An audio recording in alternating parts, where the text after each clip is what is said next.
여기는 호주의 서부 오스트레일리아주 빅톤이라는 지역입니다. 집이 좋아 보이죠? 부자들이 모여 사는 동네래요.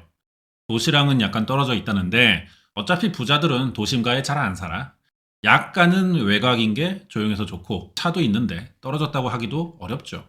학군 좋고 치안 좋고 그런 데인데 여기 23살인 파비앙이라는 남자애가 살아요. 2020년 5월 25일 아침에 일어나서 엄마랑 밥 먹고 동네 마트에서 알바를 해요. 퇴근이 오후 2시입니다. 여기까지는 매일 하던 일이야. 이제 퇴근하고 집에 가려고 가게에서 나오는데 여기부터 일이 이상해졌어. 파비앙 엄마가 가끔 마트로 마중을 나온대요. 어린 나이도 아닌데 뭐 이렇게까지 하는지 모르겠지만 암튼 마중을 온대. 이날도 엄마가 아들 퇴근 시간에 맞춰 마중 오기로 약속을 했습니다. 근데 안 와요. 전화해도 받질 않아. 파비앙이 한 10분 정도 기다렸는데 엄마가 안 나타나니까 혼자 집에 걸어갔지. 한 20분 걸린대요. 그래서 2시 반쯤 집에 도착합니다. 와봤더니 주차장에 엄마 차가 있네? 왜 안 데리러 왔는진 모르겠지만 일단 현관문 열고 들어갔어. 엄마 부르면서 신발을 벗는데 집이 조용해요. 이상해서 집안을 둘러보는데 안방 화장실에서 물소리가 나더라고. 엄마가 씻느라 전화를 못 받았나 보다 생각하면서 자기도 지방에 들어갔어. 가방 내려놓고 옷 갈아입고 씻고 거실 나와서 TV 보려는데 엄마가 아직도 씻어. 원래 엄마들이 오래 씻기는 합니다. 그 안에서 뭐 하는지 모르겠어요. 사실 뭐 염색도 하고 청소도 하고 엄마만의 많은 사정이 있긴 한 건데 근데 이건 아무리 그래도 너무 심하게 오래 씻는 거야. 이상하다 싶어가지고 화장실 앞에서 엄마 불렀어요. 별일 없냐? 말 없으면 들어간다. 대답이 없어서 문을 열었거든. 엄마가 쓰러져 있더라고. 바로 트리플 제로에 전화를 걸었지. 호주는 트리플 제로가 우리나라에서는 119 같은 겁니다. 구급대원들 와서 CPR 막 하는데 살아나지 못했어요. 엄마가 사망했다고. 이 사람이 파비앙의 엄마입니다. 지금 돌연사한 거란 말이에요? 이해할 수가 있습니까? 아침까지 멀쩡했고 나이도 58밖에 안 돼. 지병도 없어요. 평소에 운동 좋아하는 사람이라 건강했다고.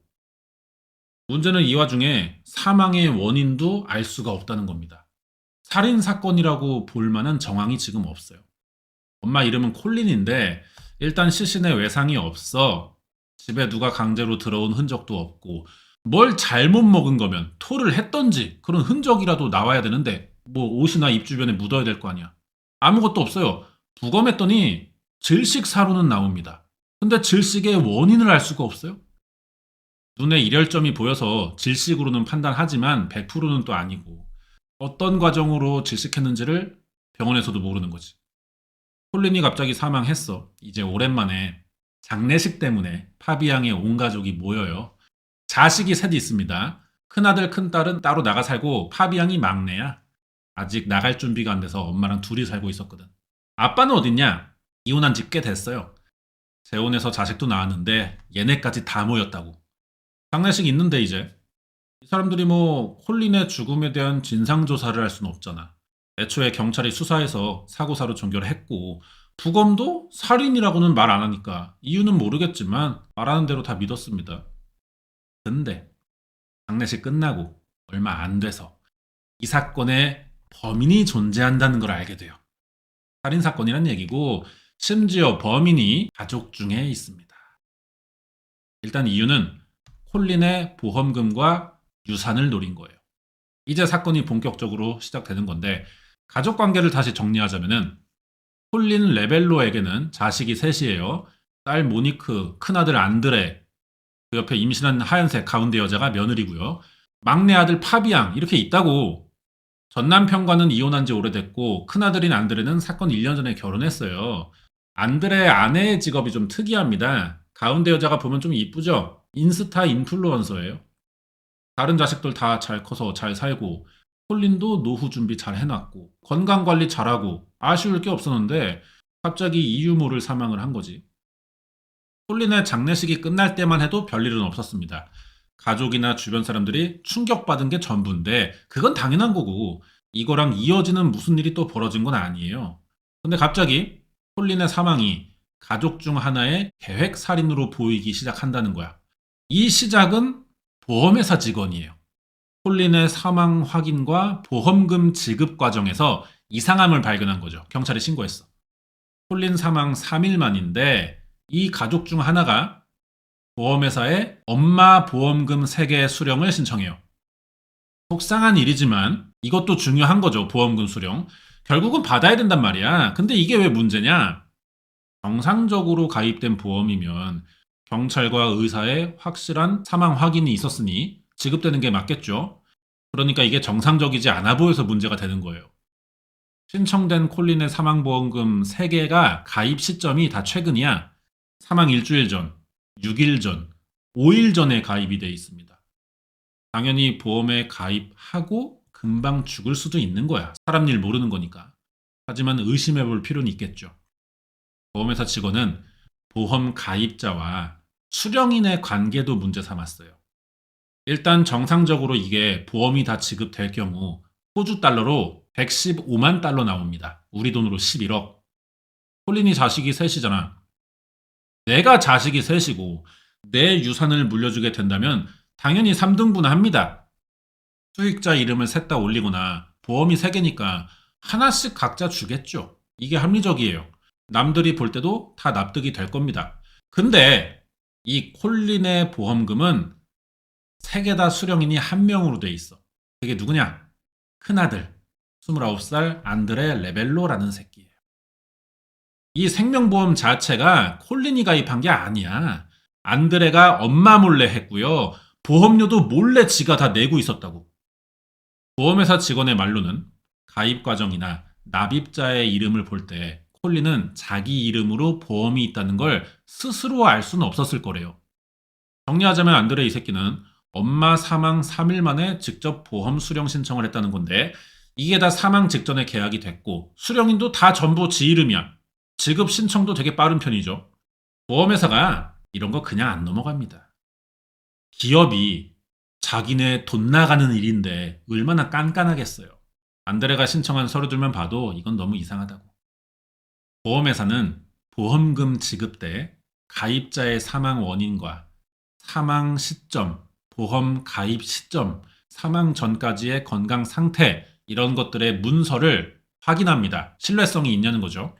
안드레가 낸 걸 보니까 질식으로 의심은 되는데 원인은 알 수가 없다는 거야. 이걸 이상하게 본 거야.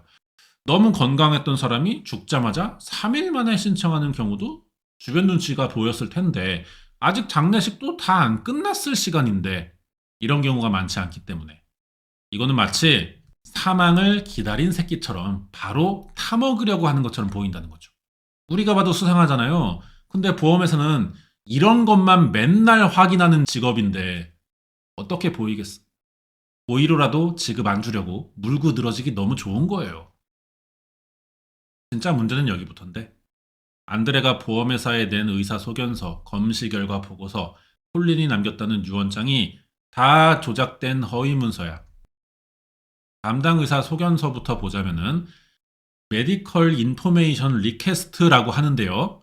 원래는 전에 콜린을 검진한 적 있는 의사나 심리 상담사들이 써주는 확인서 같은 거야.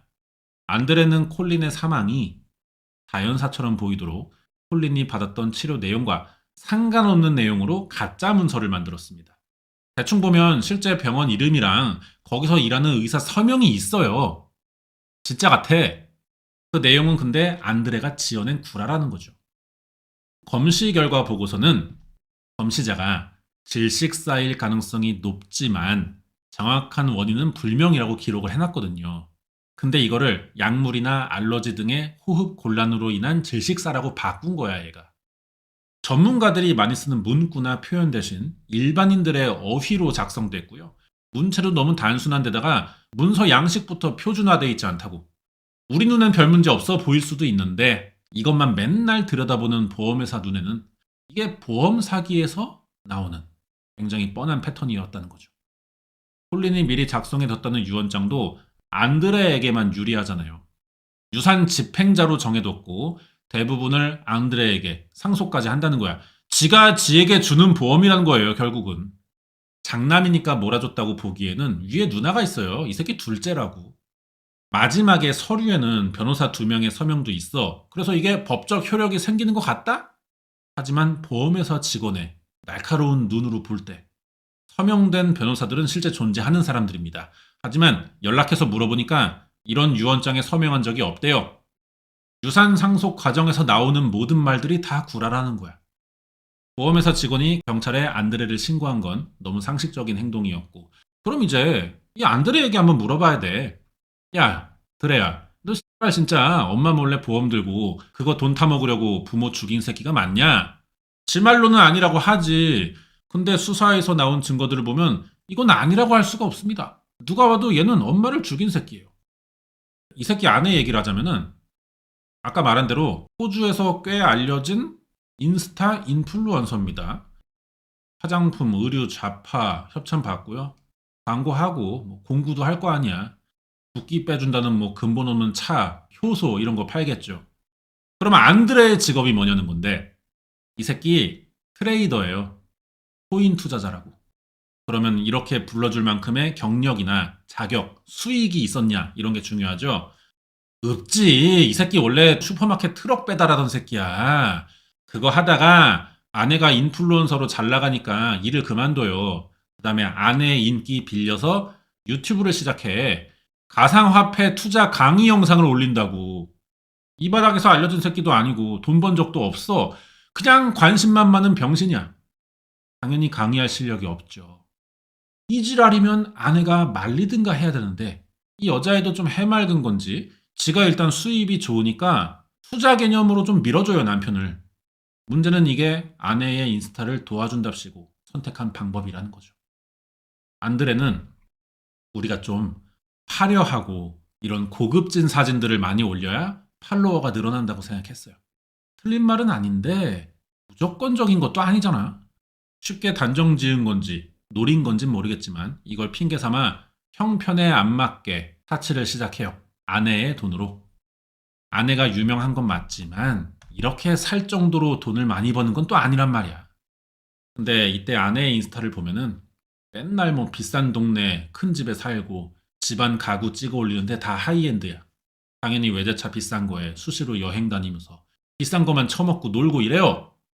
사람들이 부러워할 만한 화려하고 행복한 일상 사진을 찍기 위한 컨셉이라면은 이거는 일이에요, 일. 근데 실제로 그렇게 살기도 한다는 거지, 얘네가. 일이면 투자지만 생활이 이러면 사치의 과소비죠. 자동차가 대출금으로 산 거고요. 집도 자가가 아니에요. 호주는 월세가 아닙니다. 주세라고 하거든요. 주마다 집값을 내야 돼. 이 새끼들 일주일 집세가 얼마인지 알아? 880불. 300만 원 넘게 내야 돼요. 한 달에 1200이야, 월세가. 이거 연예인도 감당 못해. 근데 여기에 또 신용카드 막 긁고 다니죠. 개인 대출도 있어요. 빚만 1억이 넘어. 세금도 4천만 원이나 밀려 있었고. 분명히 이때 자금 압박을 느꼈을 겁니다. 그러면은 범행 동기가 충분한 거죠. 아내가 돈을 잘 벌 때는 잘 벌어요. 사진 한 장 띡 올리고 몇백씩 벌기도 한단 말이야. 근데 이게 매번 이러면 좋겠지만 불규칙함이 있는 일이야. 그리고 경쟁도 심하잖아요. 언제 사라져도 이상하지 않은 사람들이 인플루언서예요. 남편 밀어준답시고 수입보다 지출을 더 많이 하다 보니 감당할 수 없는 빚이 생긴 거지. 그럼 아내가 이런 상황을 몰랐냐? 몰랐으니까. 알았다면 그랬겠나? 안드레가 경제권을 갖고 있었대. 그래서 아내는 돈을 얼마나 벌고 얼마 모였고 어디에 나가는지를 하나도 몰라. 남편이 아무 데서나 카드 막 긁고 비행기표 맨날 끊어서 갖고 오고 사고 싶은 거 사길래 형편이 좋은 줄 알았대요. 안드레는 이런 거 다 숨기고 있던 거지. 근데 이게 빚을 만드는 건데 숨긴다고 계속 숨겨져. 이자의 늪에 빠진 거야. 이게 얼마나 무서운 일이냐면은 빚도 복리로 늘어나요. 갚을 수 있는 정도를 넘어서면은 원금은 깎지도 못해. 불어나는 이자를 조금 늦추기만 할 뿐인 거죠. 이 악순환을 끊어내려면 어떻게 해야 돼요? 한 번에 목돈을 투입시켜야 됩니다. 그럼 이 목돈은 어디서 구하지? 엄마의 생명보험금으로 해결하겠다는 거죠. 보험 사기로 안드레 레벨로를 조사하게 된 경찰은 사건 당일 콜린 사망할 때 너 어디 있었니? 물어봤어요. 처음에 그래. 엄마 집에 안 갔대 자기는. 근데 핸드폰을 열어보니까 오전 10시 30분에서 11시 30분 사이에 안드레의 휴대폰이 와이파이에 접속합니다. 그 와이파이가 엄마 집이야. 갔다는 거잖아. 같이 사는 막내 파비앙이 마트 출근한 사이에 왔었다는 건데 이거 물어보니까 말을 바로 바꿔요. 사실요? 그날 엄마 집에 갔는데 잠깐 갔습니다. 진짜 잠깐. 잠깐 가서 커피 한 잔 하고 대화한 게 전부예요. 그럼 너 왜 구락 갔냐 처음에? 나도 경찰서 처음 오고 조사받는 게 긴장되고 떨려서 말이 헛나왔대. 안드레가 왜 이렇게 핑계 대는진 모르겠지만 자기 혐의를 조금도 낮추지 못하는 말이에요. 용의자가 된 이상 경찰은 안드레의 말을 다 믿어줄 수 없어. 증거가 뒷받침되지도 않으니까. 콜린이 죽기 전 마지막으로 만난 사람이 안드레라는 건 변하지 않는단 말이야. 하지만 경찰도 이것만 가지고 안드레의 혐의를 입증할 수는 없으니까. 보험회사가 신고하게 된 위조 서류 문제를 물어봤습니다. 이때도 안드레가 다 병원과 변호사 통해서 정식으로 받은 서류들이래. 근데 이 새끼 컴퓨터 열어보니까 이 서류 만든 저장 파일이 있어. 검색 기록에도 증거가 한 바가지예요. 조작한 병원의 로고, 변호사 사인, 서류 만드는데 필요한 사진들을 검색했었고요. 이런 건 아무리 삭제해도 일반인들은 기록으로 남는다는 걸 잘 몰라. 요즘은 이 기록을 지우더라도 포렌식으로 나오죠. 콜린의 심리 상담가가 상담한 녹취 파일이 있어요. 들어보니까 이런 말이 나와. 자기가 심리 상담가인데 콜린은 스스로 목숨을 끊을 사람이 아니래. 콜린을 평소에 심리 상담하는 사람이 한 말이야. 이건 확실히 안드레에게 유리한 증거가 되겠죠? 아니, AI로 만든 겁니다. 실제로 안드레가 이 상담가를 찾아간 적이 있어요. 증언해달라고. 근데 안 들어준 거야. 왜냐면 콜린이 실제로 죽으려는 생각을 해봤었다는 상담 내역이 있거든. 거절하니까 이 새끼가 보험금 타먹을 때 쓰려고 만든 거예요. 이 상담사도 자꾸 거짓 증언을 요구하니까 이상하다 싶어서 안드레를 경찰에 신고했다는 이야기도 있습니다. 이 새끼는 너무 이상한 정황을 많이 만들어냈어요. 잡아가 달라는 거야, 뭐야? 결국 2년 만에 체포됐죠. 체포의 근거가 문서 위조와 사기 혐의인데 콜린의 사망 원인이 지금 불분명하잖아요. 어떻게 죽였는지를 밝혀내지 못하면은 그래도 이 새끼가 엄마를 살해했다고 보기가 좀 어려워. 법리적으로. 나머지는 다 우연의 일치라고 둘러대는 게 아직 가능해요. 대신 사건이 벌어지기 전 안드레가 경제적 문제 많았고 이상한 사망보험금 수령 방식에 문제가 있다는 점, 그리고 콜린이 사망 전 마지막으로 만난 사람일 가능성이 제일 높고 이 문제는 뭐 대답도 일관되지 않고 있잖아요. 이런 정황만 너무 많으니까 경찰이 살인 혐의도 추가는 시킵니다. 심지어 콜린이 사망하기 며칠 전 안드레는 아내에게 그런 말을 해요. 조만간 4억 정도 큰돈 들어올 일이 있다는 거야. 검찰은 이 정도로 충분하다고 생각했어요. 안드레는 구체적으로 범행 계획 세웠고 모든 준비도 마친 상태였다. 그래서 사기랑 문서 위조, 살인 혐의로 기소했고 안드레는 직접 증거 없다면서 인정 안 합니다. 여기서 말이 이상한 거는 안드레가 직접 증거가 없다고 말하는 부분이에요. 정황 증거는 인정한다는 거야 뭐야.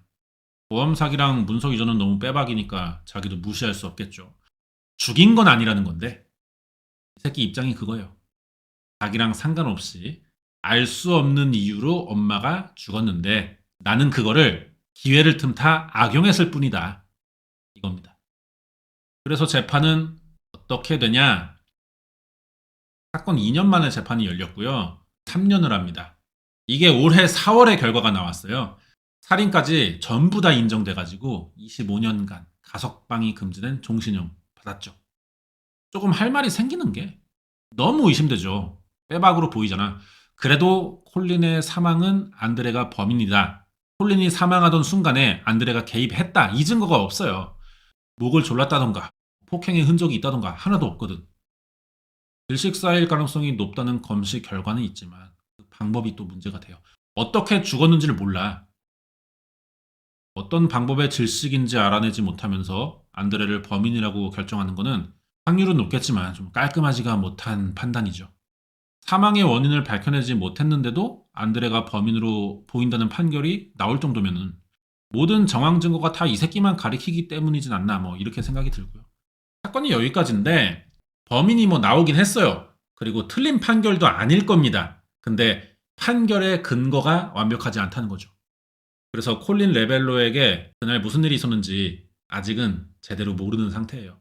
안드레가 의심받고 있긴 한데 진짜 보험금을 노리고 엄마를 공격한 애 상여르 새끼인지 아니면 지도 인정하는 건 있으니까 몰래 보험을 들자마자 우연히 사건이 일어났고 그거를 악용하기 좋은 상황이 마침 또 다른 누군가에 의해 만들어진 건지 여러분은 이게 어떻게 보이는지요, 사건이. 댓글로 좀 부탁드리면서 마무리할게요.